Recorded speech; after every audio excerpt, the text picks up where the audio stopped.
இன்னும் 2 நாள்ல வந்துட்டு நம்ம படம் ரிலீஸ் ஆக போகுது. கோட் படம். தலைவனை பார்க்கறதுக்கு எப்படி சொல்றது, கொண்டாட காத்துக்கிட்டு இருக்காங்க தமிழ்நாட்டு மக்கள். அந்த 5ஆம் தேதி எங்களோட வெறித்தனமான ஆட்டத்தை நீங்க பார்க்க போறீங்க. ரஜினி சாரே சொல்லும் போது அது எப்படி இருக்குன்னு பாத்துங்க. அவரோட சுமார் படமே தமிழ்நாட்டில் லாபகரமா இருக்குன்னும் போது இந்த படம்லாம் பிச்சுக்கிட்டு போவோம். எவனுமே எதிர்பார்க்காத ஒரு இமாலய சாதனையை இந்த கோட் படம் பண்ண போகுது. ரிலீஸ்க்கு அப்புறம் திரும்ப நம்ம பேசுவோம். இதே கேள்வி நீங்க கேளுங்க. படம் ரிலீஸ்க்கு முன்னாடியே லாபத்தில் இருக்கக்கூடிய ஒரே நடிகர்னா தளபதி விஜய் தான். வேற மற்றவங்களுக்குலாம் அது நடக்குமான்னு தெரியல. ஏன்னா நிறைய பேர் சொன்னாங்க அவர் அரசியலுக்கு வந்துட்டாரு, இனிமே புக்கிங்ஸ்லாம் இல்லை, இனிமே யாரும் படத்துக்குலாம் போக மாட்டாங்க, விஜய் தமிழ்நாடு மக்கள் புறக்கணிப்பாங்க, அப்படி இப்படிலாம் உருட்டி விட்டாங்க. புக்கிங்ஸ் பிச்சுக்கிட்டு போதாங்க. என்னங்கடா நாங்க ஒன்று சொன்னா இங்க வேற மாதிரி நடக்குது. அதுதான் நீங்க 26 பாருங்க, பட்டை கிளப்போது பாருங்க. அவர் இன்னும் இப்போ சினிமாலாம் முடிச்சுட்டு அவர் இன்னும் மைக்கை பிடிச்சி மேடையில் பேச ஆரம்பிக்கல. அவர் பேச ஆரம்பிக்கும் போதும் பாருங்க, மாநாட்டில் பாருங்க, நிச்சயமா தமிழ்நாட்டில் ஒரு மிகப்பெரிய ஒரு சக்தியா உருமாற போறாரு. ஒரு மிகப்பெரிய வைப்ரண்ட்டை ஏற்படுத்த போது காத்திருங்கள்.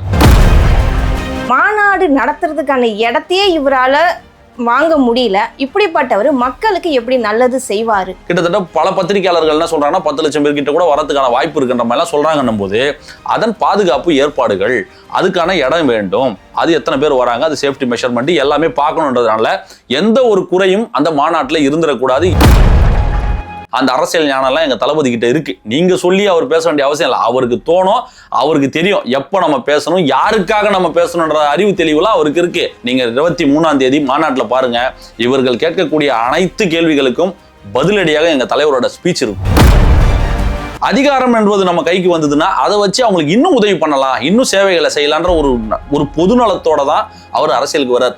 அந்த உச்சத்தை விட்டுட்டு நான் மக்களை நோக்கி வராருன்னும் போதே அவரோட அந்த நோக்கத்தை நம்ம புரிஞ்சுக்கலாம். அவர் என்ன மாதிரி நோக்கத்துக்காக வராருன்றதை நம்ம தெரிஞ்சுக்கலாம்.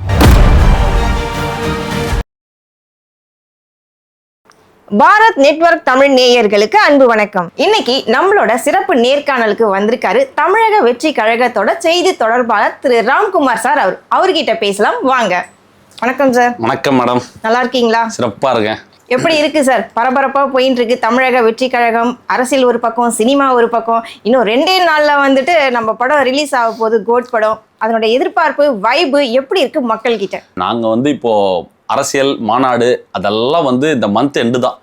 எங்களுக்கு இப்போ மனசு ஃபுல்லா எங்க எண்ணங்கள் எல்லாம் அந்த ஃபர்ஸ்ட் டே ஃபர்ஸ்ட் ஷோ எப்போ பார்க்க போறோம், எப்போ தளபதியை ஸ்க்ரீனில் பார்க்க போகிறோம், எப்போ அவரை செலிப்ரேட் பண்ண போகிறோம், என்னைக்கு அந்த நாள் வரப்போகுது. ஏன்னா இன்னும் 2 நாள் தான் இருக்குது. ஆனால் நாட்கள் ரொம்ப ஸ்லோவாக போகிற மாதிரியே ஒரு ஃபீல் இருக்குது. ஏதோ ஒரு திருவிழா மாதிரி திருவிழா மாதிரி இருக்குது. தியேட்டர் வாசலில் கூட்டம் டிக்கெட்ஸுக்காக அலை மோதுது. நம்ம இதெல்லாம் பார்க்கும்போது அந்த சினாரியோ, ஏன்னா இன்னும் 2 படம் தான் இருக்குன்னும் போது அந்த வருத்தமும் ஒரு பக்கம் இருக்கத்தான் செய்யுது. பட் இருந்தாலும் நாங்கள் அந்த 5ஆம் தேதி எப்போ வரோம், ஏன்னா 4 மணி காட்சி இல்லைன்ட்டாங்க, 7 மணி காட்சியும் இல்லைன்ட்டாங்க.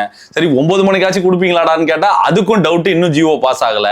இப்படி சுற்றி அடிச்சுக்கிட்டு இருக்காங்க. இவ்வளோ பிரச்சனைகளுக்கு நடுவில் எங்கள் தலைவனை ஸ்க்ரீனில் பார்க்க போகிற அந்த ஒரு தருணம், அந்த ஒரு செகண்டுக்காக ஒரித்தனமான ஒரு தொண்டனா, 2வது முதல்ல ரசிகன், எனக்குள்ள இருக்கிற அந்த ரசிகனை வெளிப்படுத்துகிற ஒரு தருணம். அந்த நேரத்துக்காக பயங்கரமாக வெயிட் பண்ணிக்கிட்டு இருக்கோம். நான் மட்டும் இல்லை, தமிழ்நாடு மட்டும் கிடையாது, ஆந்திரா, கேரளா, கர்நாடகா, ஓவர்சீஸ்னு உலகம் முழுக்க மிகப்பெரிய எதிர்பார்ப்பு ஏற்படுத்தியிருக்கு இந்த கோட் படம். ஹைப் இல்லைலாம் சொல்லிக்கிட்டு இருந்தாங்க. இன்னைக்கு போற இடம்லாம் டிக்கெட் இல்லைன்ற மாதிரி ஒரு சினாரியோ கிரியேட் ஆயிருக்கு.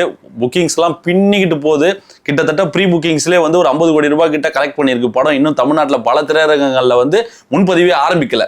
அதுக்கு முன்னாடியே உங்களுக்கு ப்ரீ புக்கிங்ஸ்லாம் பயங்கரமாக போயிட்டு இருக்கு. தலைவனை பார்க்கறதுக்கு எப்படி சொல்றது, கொண்டாட காத்துக்கிட்டு இருக்காங்க தமிழ்நாட்டு மக்கள். அந்த 5ஆம் தேதி எங்களோட வெறித்தனமான ஆட்டத்தை நீங்க பார்க்க போறீங்க. திரையில பார்க்கலாம் நிச்சயமா. அதுவும் டைரக்டர் வெங்கட் பிரபு நிறைய டெக்னாலஜி யூஸ் பண்ணிருக்காங்க. அதுவும் ஏஐ மூலமா விஜயகாந்த் எல்லாம் காமிச்சிருக்காங்கன்னு சொல்லியிருக்காங்க. அதே ஒரு பெரிய எக்ஸ்பெக்டேஷனா இருக்கு. அதுக்கப்புறம் பார்த்தீங்கன்னா இந்த படத்துக்காக நிறைய இன்வெஸ்ட் பண்ணியிருக்காங்க, பட்ஜெட்லாம் இன்வெஸ்ட் பண்ணியிருக்காங்க. அதை போட்ட படத்தை எடுத்துருவாங்களா சார்? அதெல்லாம் தளபதி படத்தை பொறுத்தவரை மினிமம் கேரண்டட் பிஸ்னஸ். இன்னைக்கே டேபிள் ப்ராஃபிட்ல இருக்காங்க. அர்ச்சனா மேடம், அதாவது ஏஜிஎஸ் தரப்பு தயாரிப்பாளர் அர்ச்சனா மேடம் அவர்கள் பத்திரிகையாளர் சந்திப்புல கேட்குறாங்க, நீங்க உங்களுக்கு எப்படி பிஸ்னஸ்லாம் பண்ணிட்டீங்களா, எல்லாம் ஓகேவானு. நாங்கள் டேபிள் ப்ராஃபிட்ல இருக்கோன்றாங்க அவங்க. படம் ரிலீஸ்க்கு முன்னாடியே வந்து லாபத்துல இருக்கக்கூடிய ஒரே நடிகர்னா தளபதி விஜய் தான். வேற மற்றவங்களுக்குலாம் அது நடக்குமான்னு தெரியல. ஏன்னா அவருக்கு சம்பளமே 200 கோடி கொடுத்துருக்கோன்றத வந்து அபிஷியலாவே அவங்க பல பேட்டிகள்லாம் அவங்க தெரிவிச்சிருக்காங்கன்னும் போது எங்களுக்கு அது ஒரு கர்வமா இருக்கு, மகிழ்ச்சியா இருக்கு. ஏன்னா இதே தயாரிப்பாளர் வந்து தளபதி அவர்களை வச்சு பிகில் படம் எடுத்தாங்க. அந்த படத்தோட மொத்த பட்ஜெட்டே 200-250 கோடி தான் மொத்த பட்ஜெட்டே. ஆனா இன்னைக்கு அதே 5 வருஷம் கழிச்சு தளபதிக்கு சம்பளமே 200 கோடி கொடுக்குறாங்கன்னும் போது அந்த growth என்ன? இன்னைக்கு தமிழ்நாடு, ஆந்திரா, கேரளா, கர்நாடகா, ஓவர்சீஸ்னு மற்ற மாநிலங்கள்ல அவருக்கான அந்த ஹைப் அதிகமாகி இருக்கு, அவருக்கான எதிர்பார்ப்பு அதிகமாகி இருக்கு, மார்க்கெட் இன்னும் அதிகமாகி இருக்கு. அவருக்கு பல திரையரங்குகள் கிட்டத்தட்ட 5000 to 6000 திரையரங்குகள் அந்த படம் ரிலீஸ் ஆக போகுது. OTT rights, satellite rights, digital ரைட்ஸ்ன்னு சொல்லி உங்களுக்கு டேபிள் ப்ராஃபிட்ல இருக்குன்றத வந்து ரொம்ப மகிழ்ச்சியா அவங்க ஓப்பனாவே தயாரிப்பாளரே சொல்றாங்க. வேற யாராச்சும் பத்திரிகையாளர், ட்ராக்கர்ஸ், இன்ஃபுளுசர் சொன்னா நீங்க அது கேட்கலாம், இவங்க தானே சொல்றாங்க, தயாரிப்பாளர் சொல்லுங்கன்னு. ஒரு தயாரிப்பாளரே சொல்லும் போது கேட்கறதுக்கு ஒரு ரசிகனா எங்களுக்கு ரொம்ப கர்வமா இருக்கு. அதுதான் அவங்க படம் ஸ்டார்ட் பண்ணி ரிலீஸ்க்கு முன்னாடியே வந்து அது வந்துருச்சு. உங்களுக்கு வந்து தளபதியோட சுமார் படங்களே வந்து கிட்டத்தட்ட தமிழ்நாட்டில் 100 கோடிக்கு மேல வந்து தமிழ்நாட்டில் மட்டுமே 100 கோடிக்கு மேல கிராஸ் பண்ணுது. இப்போ பீஸ்ட் படம்லாம் பார்த்தீங்கன்னா ஒரு கலவையான விமர்சனம் வந்த படம் தான். அதுவே வந்து உங்களுக்கு வந்து எல்லாருக்கும் லாபகரமான ஒரு படமா தான் அமைஞ்சிருக்கு. யாருக்கும் லாஸ் இல்லைன்றதை வந்து திரு ரஜினிகாந்த் அவர்கள் உறுதிப்படுத்தியிருக்காரு. ஏன்னா அவரோட அந்த வெற்றி விழா, ஜெயிலர் வெற்றி விழாவில் வந்து கலாநிதி மாறன் சார் என்கிட்ட இந்த மாதிரி சொன்னாரு, சார் அப்படி எப்படி டாக்ஸ் இருக்கு சார், படம் பிச்சுக்கிட்டு போகுது சார்ன்ற மாதிரி சன் பிக்சர் சைட்ல இருந்தே சொன்னதா வந்து நாங்க சொல்லலை, ரஜினி சாரே சொல்லும் போது அது எப்படி இருக்குன்னு பாத்துங்க. அவரோட சுமார் படமே வந்து தமிழ்நாட்டில் லாபகரமா இருக்குன்னும் போது இந்த படம்லாம் பிச்சுக்கிட்டு போவோம். எவனுமே எதிர்பார்க்காத ஒரு இமாலய சாதனையை இந்த கோட் படம் பண்ண போகுது. ரிலீஸ்க்கு அப்புறம் திரும்ப நம்ம பேசுவோம். இதே கேள்வி நீங்க கேளுங்க சார். அதுக்கப்புறம் பாத்தீங்கன்னா தளபதி விஜயோட இந்த ரீ ரிலீஸ் படம்லாம் பாத்தீங்கன்னா ஃபர்ஸ்ட் ரிலீஸ் பண்ணதோட செகண்ட் டைம் ரிலீஸ் பண்ணும்போது நிறைய அமௌண்ட் வசூலாச்சுன்னு கேள்விப்பட்டோம். ஆமா, நீங்க சொல்றது அந்த கில்லி படத்தை சொல்றீங்க. அது வந்து ஒரு நாஸ்டாலஜிக்கான ஒரு மொமெண்ட். நாங்க சின்ன வயசுல பார்த்தது, அதாவது ஒரு 12 வயசுல பார்த்தவங்க. அதுக்கப்புறம் இப்போ திரும்ப பார்க்கும்போது நான் அந்த டைம் தியேட்டர்லாம் பார்க்க முடியல, இப்போ நான் திரும்ப நான் தியேட்டர்ல பார்க்குற ஒரு வாய்ப்பு கிடைச்சது. நம்ம போதெல்லாம் சொல்றது கேட்கும்போது ரொம்ப மகிழ்ச்சியா இருந்தது. கிட்டத்தட்ட கில்லி படங்கள் புது வரவுகள், ஒரு புதுசா ரிலீஸ் ஆன படங்கள் கூட அந்த அளவு கலெக்ஷன் இல்ல. இந்த படம் கிட்டத்தட்ட 60 கோடி ரூபாய் தமிழ்நாட்டில் கலெக்ட் பண்ணிருக்கு, கில்லி படம் ரீ ரிலீஸ் ஆகி. அது ஒரு மிகப்பெரிய சாதனை. கில்லி என்பது வந்து ஒவ்வொருத்தரோட மனசுல இருந்து நீங்க இடம் பிடிச்ச ஒரு படம். அதுல எல்லாமே இருக்கும், எல்லாமே இருக்கும். அந்த படத்துல ஒரு ஃபுல் மீல், அது ஒரு படையல் மாதிரி, தலைவாழை போட்டு ஒரு படையல் போடுற மாதிரி. அது அந்த படத்துல நீங்க எதிர்பார்க்கக்கூடிய எல்லா அம்சங்களும் இருக்கிறதுனால அந்த படம் வந்து கொண்டாடிக்கிட்ட எத்தனை தடவை, இப்போ நீங்களே ஒரு 20-25 தடவை பார்த்துருப்பீங்க, நானும் அந்த அத்தனை முறை பார்த்துருப்போம். அது தேட்டரில் பார்க்க மிஸ் பண்ணவங்களாம் இன்னைக்கு அந்த 2K கிட்ஸ் எல்லாம் வந்து அது தேட்டரில் பார்த்துட்டு செலிப்ரேட் பண்ற போது அவர் இன்னும் அவரை மக்கள் கொண்டாடிக்கிட்டே தான் இருக்காங்க. 2K கிட்ஸ்லாம் ரொம்ப வைப் ஆயிட்டாங்க. அந்த பாட்டுக்கு டான்ஸ் ஆடுறதுன்னு சொல்லி அவரை வந்து கொண்டாட காத்திருக்காங்க. நிறைய பேர் சொன்னாங்க அவர் அரசியலுக்கு வந்துட்டாரு, இனிமே புக்கிங்ஸ்லாம் இல்லை, இனிமே யாரும் படத்துக்குலாம் போக மாட்டாங்க, விஜய் வந்து தமிழ்நாடு மக்கள் புறக்கணிப்பாங்க, அப்படி இப்படிலாம் உருட்டி விட்டாங்க. புக்கிங்ஸ் பிச்சுக்கிட்டு போதாங்க. என்னங்கடா நாங்க ஒன்று சொன்னா இங்க வேற மாதிரி நடக்குது. அதுதான் தமிழ்நாடு மக்கள் அவரை கொண்டாட காத்திருக்காங்கன்றதுக்கான சிறந்த உதாரணம் தான் இது. நீங்க 26 பாருங்க, பட்டை கிளப்போது பாருங்க. அவர் இன்னும் வந்து இப்ப சினிமாலாம் முடிச்சுட்டு அவர் இன்னும் மைக்கை பிடிச்சி மேடையில பேச ஆரம்பிக்கல. அவர் பேச ஆரம்பிக்கும் போது பாருங்க, மாநாட்டில் பாருங்க, நிச்சயமா தமிழ்நாட்டில் ஒரு மிகப்பெரிய ஒரு சக்தியா உருமாற போறாரு, ஒரு மிகப்பெரிய வைப்ரண்ட்டை ஏற்படுத்த போது. காத்திருங்கள், மிகப்பெரிய சர்ப்ரைஸ்லாம் இருக்கு. சார் இப்போ 200 கோடி சம்பளம் வாங்குறாரு, மக்கள் கிட்ட ஒரு என்ன நீங்க இடம் பிடிச்சிருக்காரு, கோடிக்கணக்கான மக்களோட ரசிகர்கள் எல்லாருமே அவருக்கு தான் இருக்காங்க, ஃபேன்ஸர். அப்படி இருக்க ஒரு மனுஷன் திடீர்னு அந்த 200 கோடியை விட்டுட்டு அரசியலுக்கு வரத்துக்குவான வாய்ப்புகள் இருக்கா? இல்ல, ஏன் அது மாதிரி இப்ப முடிவு எடுத்த திடீர்னு அரசியலுக்கு வர காரணம் என்ன? இல்ல, காரணம் என்னன்னா அவரே சொன்னதுதான், நான் வந்து பார்க்காத வெற்றி கிடையாது, தோல்வி கிடையாது, நான் எல்லாத்தையுமே நான் பார்த்துட்டேன், எனக்கு நீங்க எல்லாத்தையும் கொடுத்துட்டீங்க நண்பா, பிளாக் பஸ்டர், ஃபிளாப்பு, என்னென்ன விமர்சனங்கள் வரணும், எவ்வளோ அபியூசஸ், பாராட்டுக்கள், கிரிட்டிசிஸ்ன்னு சொல்லி எல்லாத்தையும் பார்த்துட்டு அவர் இன்னைக்கு வந்து தமிழ் சினிமால அசைக்க முடியாத ஒரு இடத்துல ஒரு பீக்ல இருக்கார். நம்பர் 1 என்ற ஒரு இடத்துல போய் அசைக்க முடியாத ஒரு சக்தியா அந்த சேர்ல போய் அவர் உக்காந்துட்டார். இதை தாண்டி என்ன இருக்கு? இதை தாண்டி நம்ம வேற என்ன பண்ணிட போறோம்? நமக்கு வந்து சினிமால ஒரு சின்ன இடம் இருந்தா போதும்னு நினைச்ச ஒரு மனுஷனுக்கு இந்த தமிழ்நாடு மக்கள் வந்து ஒரு அரியாசனத்தை கொடுத்துருக்காங்க, ஒரு கிரீடத்தை தூக்கி கொடுத்துருக்காங்கன்னும் போது அவர் எல்லாத்தையும் பார்த்துட்டார். சரி, எனக்கு இவ்வளவு பண்ண மக்களுக்கு என்னால என்ன பண்ண முடியும்? ஆல்ரெடி பண்ணிக்கிட்டு இருக்கோம். மக்கள் இயக்கமா இருக்கும்போது சரி, ரசிகர் மன்றமா இருக்கும்போது சரி, அவரால் முடிஞ்சதை வந்து இயக்கத்தின் மூலியமாக மக்களுக்கு நலத்திட்ட உதவிகள், வெல்ஃபேர் ஆக்டிவிட்டிஸ்னு பல விஷயங்களை அவர் பண்ணிக்கிட்டு இருக்காரு. கடந்த 15 வருஷமாவே அவர் பண்ணிக்கிட்டு இருக்காரு.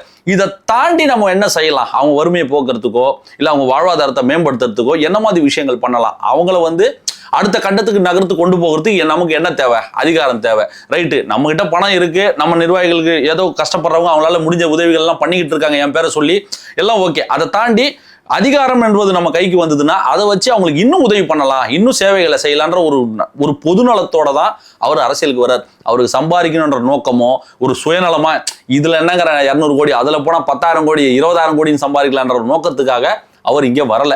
இது சினிமா மாதிரி அரசியல் சாதாரணமான விஷயம் கிடையாதுன்றது அவருக்கு நல்லாவே தெரியும். ஏன்னா இங்க வர விமர்சனங்களை விட அரசியல் வந்துட்டா எல்லாத்துக்கும் பேசி ஆகணும், எல்லாத்துக்கும் பதில் சொல்லி ஆகணுன்றதெல்லாம் அவருக்கு தெரியும். இருந்தும் அந்த சொகுசு வாழ்க்கை, அந்த புகழ் அதெல்லாத்தையும் விட்டுட்டு அந்த உச்சத்தை விட்டுட்டு நான் மக்களை நோக்கி வராருன்னும் போதே அவரோட அந்த நோக்கத்தை நம்ம புரிஞ்சுக்கலாம். அவர் என்ன மாதிரி நோக்கத்துக்காக வராருன்றதை நம்ம தெரிஞ்சுக்கலாம். மக்கள் நலன், அவங்களோட சேவை, அவங்கள தமிழ்நாட்டை அடுத்த கட்டத்துக்கு நம்ம கொண்டு போகணும். அது நமக்கு ஒரு கடமை இருக்கு. என்ன தூக்கி விட்ட மக்களுக்கு என்னால் முடிஞ்சதை ஒன்று செய்யணுன்ற ஒரு பொதுநலத்தோட ஒரு சேவை மனப்பான்மையில தான் அவர் அரசியலுக்கு வராருன்றதான் நாங்கள் பார்க்குறோம். தமிழ்நாடு மக்களும் அப்படித்தான் பார்க்குறாங்கன்னும் போது அந்த ஒரு விஷயத்துக்காக தான் வராரு தவிர வேற எந்த ஒரு சுயநலமாகவோ இல்லை பதவிகள் பட்டங்கள் அது இதெல்லாம் வந்துடுன்றதுக்கான அவர் பார்க்காத புகழா, அவர் பார்க்காத பணமா, எல்லாத்தையும் பார்த்துட்டாரு. அது பார்த்துட்டு இதுக்கு வராருன்னும் போது மக்கள் சேவை தான் முதல் காரணம். அதுக்கு மற்றதெல்லாம் அப்புறம் தான். அந்த ஒரு காரணத்துக்காக தான் வரார், வேற எந்த ஒரு காரணமும் கிடையாது. ஆனா சில பேர் சொல்றாங்க அவர் இப்போ மக்களை முன்னிறுத்தி வராரு அரசியலுக்குன்றாங்க. ஆனா அது கரெக்டான ரீசன் கிடையாது. பின்னணியில வேற யாரோ ஒரு தூண்டுதல் தானே தான் அவர் வராரு அரசியலுக்கு. அரசியல் நாலேஜ் சுத்தமா விஜய்க்கு இல்லைன்னு ஒரு தரப்பு மக்கள் சொல்றாங்க. இன்னொரு தரப்பு என்ன சொல்றாங்கன்னா அவருக்கும் அரசியல் நாலேஜ் இருக்கு, அவரை சுத்தி இருக்க மக்கள் அவங்களுக்கு நிறைய என்கரேஜ் பண்றாங்க, நாலேஜ் உள்ள பர்சன்ஸ் தான் இருக்காங்கன்னு இன்னொரு தரப்பு மக்கள். இன்னொரு கொஸ்டின் என்னன்னா, இப்போ மாநாடு நடத்துறதுக்கான இடத்தையே இவரால வாங்க முடியல. இப்படிப்பட்டவர் மக்களுக்கு எப்படி நல்லது செய்வாரு? அதாவது நீங்க சொல்றது அவருக்கு அரசியல் ஞானம் கிடையாது, அவர் அரசியலை கவனிக்கிறது இல்லை, அவருக்கு அரசியல் தெரியாதுன்னு சொல்றதெல்லாம் மக்கள் கிடையாது. குறிப்பிட்ட ஒரு சில பத்திரிகையாளர்கள் அவர் மேல தொடர்ந்து வன்மத்தை பேசிக்கிட்டே இருக்காங்க. ஏன்னா அவங்களோட பின்புலம் என்னன்னா அவங்க ஒரு கட்சி சார்ந்த ஒரு ஆட்களா இருக்காங்க. அவங்கள இயக்குறது ஒரு கட்சியா இருக்கு. அவங்களுக்கு நோக்கம் என்னன்னா விஜய் வந்துட்டா நம்ம ஆதரிக்கிற கட்சி இத்தனை வருஷமா இந்த கட்சி காணாம போயிடுமோன்ற ஒரு பயமாவும் இருக்கலாம். இப்போது துளிர் விடுது. இப்போதான் தமிழ்நாட்டில் பிஜேபி இப்போதான் லைட்டா தலை தூக்குற மாதிரி இருக்கே, இந்த நேரம் பார்த்து இவர் வந்துட்டா நம்ம நிலைமை என்ன ஆகும் கூட நினைக்கலாம். இல்ல இவர் வந்துட்டா திமுக எதனா ஒரு பிரச்சனை வந்துருமோன்ற மாதிரி கூட நினைக்கலாம். இல்ல அதிமுக ஆல்ரெடி நாளா செதறி கிடக்கு, இவர் வந்தாருன்னா இன்னும் மொத்தமா முடிச்சு விட்டுருமோன்ற பயமா கூட இருக்கலாம். ஒரு சில பத்திரிகையாளர்கள் மட்டும்தான் தளபதி மேல அவதூறுகளை ஆறி வீசிக்கிட்டே இருக்காங்க. மற்றபடியெல்லாம் யாரும் அவர் மேல பெருசா அவதூறுலாம் வைக்கல. அரசியல் தெரியாமல அவர் அரசியலுக்கு வராரு. அவர் அறிக்கையிலே தெளிவா சொல்லியிருக்காரு, எனக்கு இது ஒரு விளையாட்டு கிடையாது. சினிமா நான் எப்படி ஒரு விஷயத்துல சின்சியரா இருந்தானோ அதே மாதிரி தான் அரசியலும். நான் சினிமாவை நடிக்கிறதே விட்டுட்டு நான் முழு நேர அரசியல்வாதியா தான் நான் உள்ள இறங்க போறேன், மக்களை சந்திக்க போறேன், அவங்க குறைகளை கேட்க போறேன், அவங்களுக்காக தான் நான் வரேன். நான் என் துறையை விட்டுட்டு வரேன்றாரு அவர். நான் எல்லாத்தையும் தெரிஞ்சுக்கிறேன், படிக்கிறேன், பார்க்குறேன், எல்லாத்தையும் தெரிஞ்சுக்கணும்னு நினைக்கிறேன். எல்லாத்தையும் அவர் கற்றுக்கிட்டு தான் வராரு. ஏன்னா பிறக்கும் போதே யாரும் அரசியல்வாதியாகவோ பேச்சாளராகவோ அப்படி வரதில்லை. எல்லாம் நமக்கான அனுபவங்கள் வரலாறு நம்ம தெரிஞ்சுக்கிட்டு படிச்சுட்டு தான் நம்ம வரணும் போது அது எல்லாத்தையும் தளபதி கவனிக்கிறார். அவர் பல சமூக பிரச்சனைகளுக்கு குரல் கொடுத்திருக்கார். பல விஷயங்களுக்கு அவர் மக்கள் பக்கம் நின்று இருக்கார். தமிழ்நாட்டு மக்கள் நலன் சார்ந்து தான் அவர் பேசியிருக்காரு. அப்படி இருக்கும் பொழுது இவங்க சொல்றதெல்லாம் விஜய் பத்தி பேசினா வியூஸ் வராதுன்னு, அவர் சும்மா அவர் முகத்தை காட்டினாலே லட்சக்கணக்கில் வியூஸ் போயிட்டு இருக்கு. இவருனாவோ உட்காந்துட்டு அவர் முகத்தை காட்டினா வியூஸ் வராது, அவரை பத்தி பேசினா வியூஸ் வராதுன்னு சும்மா ஒரு பொய்யான பிம்பத்தை கட்டமைக்கிறதுக்கான வேலைகளை தொடர்ந்து பண்ணிக்கிட்டு இருக்காங்க. அவங்க கடைசி வரலும் கத்திக்கிட்டே தான் இருக்கணும். அவர் மேல போய்கிட்டே தான் இருக்க போறாரு. மாநாடு விஷயத்தை பொறுத்த வரைக்கும் நீங்க சொன்னது அந்த இடத்தை தேர்வு பண்ண முடியல அப்படிலாம் கிடையாது. எங்களுக்கு கிட்டத்தட்ட 3 லட்சத்துல இருந்து 4 லட்சம் 5 லட்சம் பேர் கிட்ட வர போறாங்க. கிட்டத்தட்ட பல பத்திரிகையாளர்கள் என்ன சொல்றாங்கன்னா 10 லட்சம் பேர் கிட்ட கூட வரதுக்கான வாய்ப்பு இருக்குன்ற மாதிரி எல்லாம் சொல்றாங்கன்னும் போது அதன் பாதுகாப்பு ஏற்பாடுகள், அதுக்கான இடம் வேண்டும், அது எத்தனை பேர் வராங்க, அது சேஃப்டி மெஷர்மெண்ட் எல்லாமே பார்க்கணுன்றதுனால எந்த ஒரு குறையும் அந்த மாநாட்டில் இருந்துடக்கூடாது, யாரும் ஒரு பிழையும் சொல்லிடக்கூடாது, எந்த ஒரு அசம்பாவிதமும் நடந்துடக்கூடாது என்ற ஒரு காரணத்துக்காக தான் இந்த டிலே. மற்றபடி இவங்க சிம்பிளா இப்போ கொடி ஏற்பு விழா வச்சோம், இண்டோரு உள்ளே கூப்பிட்டு உட்கார வச்சோம், ஒரு 250 பேர் 300 பேர் வச்சு கொடி ஏற்றிட்டோம். அந்த மாதிரி நீங்க மாநாட்டை நடத்த முடியாது. அந்த மக்கள் சக்திக்கு முன்னாடி கொள்கைகள், கோட்பாடுகள், சித்தாந்தங்களை நம்ம சொல்லும் பொழுதுதான், லட்சக்கணக்கான மக்கள் முன்னாடி பேசும்போதுதான் அத்தனை பார்வைக்கு அவர் கொள்கைகள் போகும், காதுகளுக்கு போகும், இந்தியா முழுக்க ஒரு பேசு பொருளா மாறும், அது ஒரு மிகப்பெரிய ஒரு சக்தியா உருமாறும். அது அந்த லான்ச்சே தமிழ்நாட்டில் ஒரு மிகப்பெரிய அதிர்வலையை உருவாக்கும். பேச வேண்டிய இடம்னு ஒண்ணு இருக்கு, அங்க பேசுவார். இவங்க சும்மா மீடியால உட்காந்துக்கிட்டு அவருக்கு பேச தெரியல, பண்ண தெரியலன்னா அவர் கடந்த 10 வருஷமா எவ்வளவு இஷ்யூஸ்க்கு பேசியிருக்காரு, எவ்வளவு விஷயங்களுக்காக குரல் கொடுத்திருக்காரு, மறைமுகமாகவும் சரி நேரடியாகவும் சரி. இப்போ நீட்டு விஷயத்துல அவர் பேசலையே தவிர அந்த தங்கை அனிதா வீட்டுக்கு போய் உட்காரலையா, அவர் எதிர்ப்பை பதிவு பண்ணலீங்களா? இப்போ வந்து மாணவர்களுக்கு விருது வழங்கும் விழால வந்து நீட்டுக்கு எதிராக பேசலையா அவரு? நீட்டு வந்து நம்ம அந்த கள்ளச்சாராய விஷயத்தை பத்தியும் பேசினாரு, நீட்டுக்கு எதிராகவும் பேசினாரு, நம்ம மாநில உரிமைகளுக்கே எதிராக இருக்கிறது இந்த நீட்ன்றதை பத்தியும் பேசினாரு. தமிழ்நாடு அரசு கொண்டு வந்த அந்த மசோதாவை வந்து நான் ஏற்கிறேன்னு சொன்னாரு. எங்க என்ன எப்போ பேசணுன்ற அந்த அரசியல் தெளிவு, அந்த அரசியல் ஞானம் எல்லாம் எங்க தளபதி கிட்ட இருக்கு. நீங்க சொல்லி அவர் பேச வேண்டிய அவசியம் இல்லை. அவருக்கு தோணும், அவருக்கு தெரியும் எப்போ நம்ம பேசணும், யாருக்காக நம்ம பேசணுன்ற அறிவு தெளிவுலாம் அவருக்கு இருக்கு.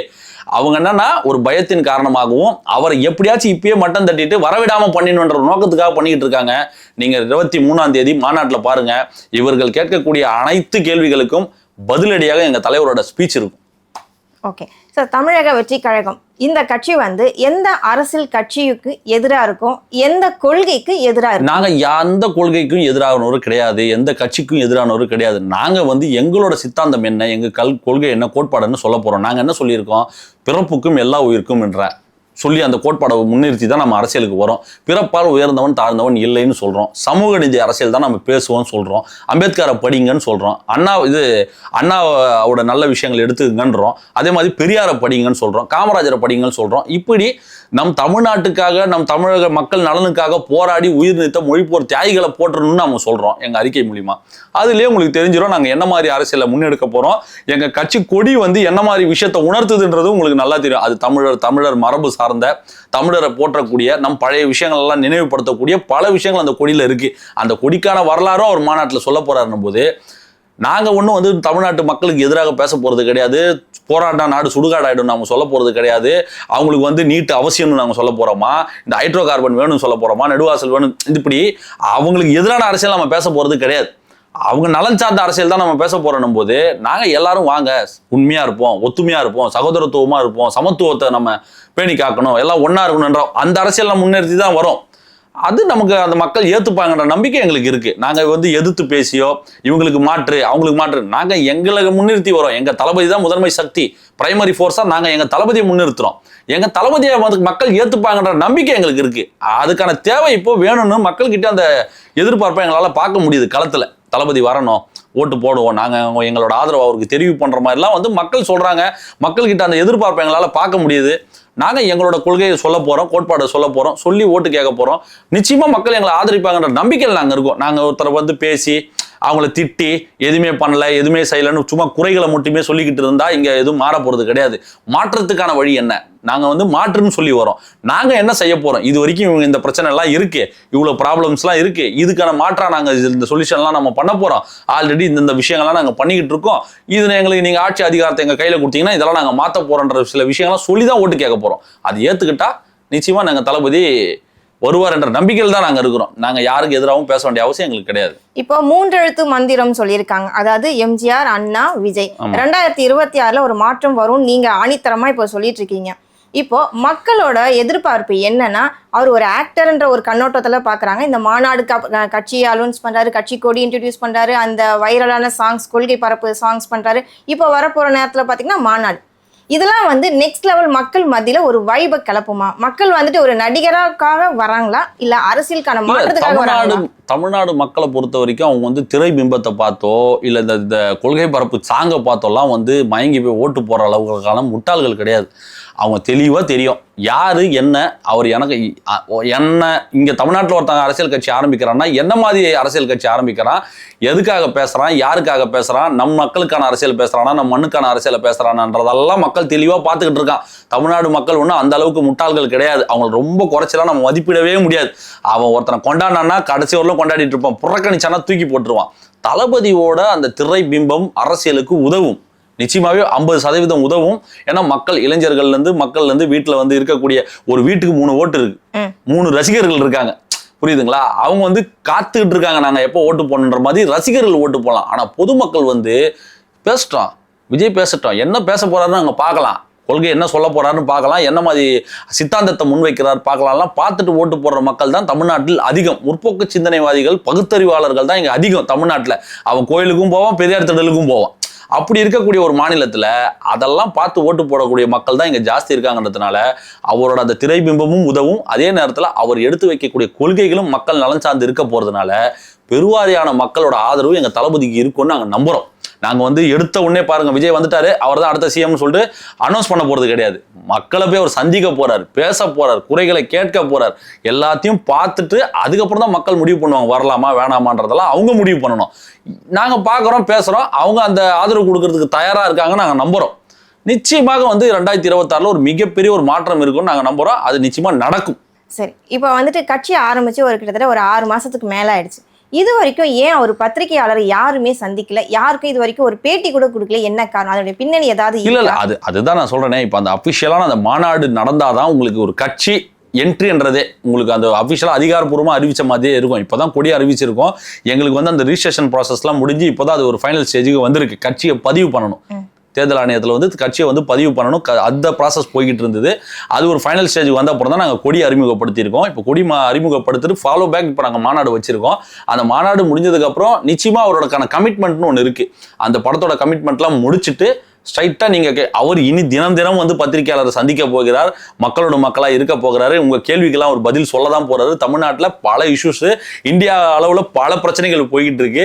நீங்கள் எப்படியும் மைக்கை நீட்ட தான் போறீங்க, அவர் பேச தான் போகிறாரு. ஏன்னா அரசியல்வாதின்னு ஆகிட்டா களத்துக்கு வந்து தான் ஆகணும்.